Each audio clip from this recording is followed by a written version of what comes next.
Crazy Joe, as they call me. This carburetor here is a vaporizer. It takes the wasted exhaust heat, puts it into the pipes. These are the fuel rods that controls between alcohol and gas. This is a homemade hose. A lot of this stuff is homemade here. That's the canister that filters the crankcase ventilation. It's the flush hoses. This guy is the compressor that runs the shocks. Plus air for the tires, if I have to fill the tires up. Wow. And it's got 2 batteries. And that came out of a Cobra Mustang in the 70s. Right. 80s. Needed a I actually had those Cobra. I had a '67 Mustang, and it had those fake Cobra. I mean, they were Cobra, but it was just a 289, 3 on the floor.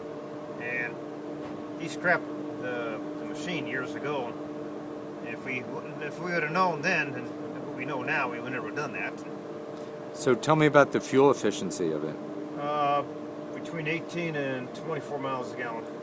But what if you put it, and you said it could burn either alcohol or gasoline? Yes, the alcohol is about between 15, 16 to 20. In this vehicle.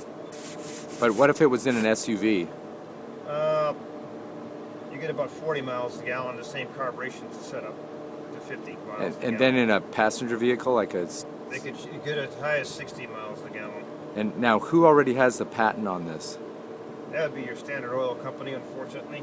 That's Chevron, you mean? Or Chevron, or Standard.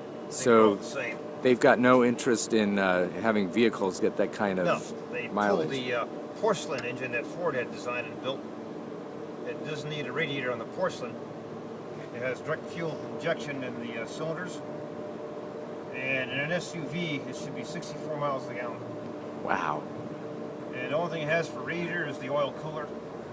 And that's it. Because the engine's made out of plastic and porcelain. I think Mazda was supposed to build the engines. Right, Ford had in the 80s. Right, Ford. I had a Ford Probe, and it had a Mazda engine in it.